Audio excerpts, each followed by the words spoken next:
వెలుగులో తీశారే బాలా. ఖైదీ ఉందా ఇదిగో ఇందా ఖైదీ కన్నయ్య కాదే, వీడికి అన్నయ్య వాడే.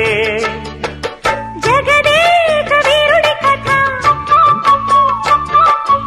ఇది పాత పిక్చరు కదా. అతిలోక సుందరి తల అతికిస్తా పద. ఏ మాయ చేసైనా ఒప్పించే తీరాలి. చుక్కలు తెమ్మన్నా తెంచుకురానా, చూస్తావా నామైనా చేస్తానే.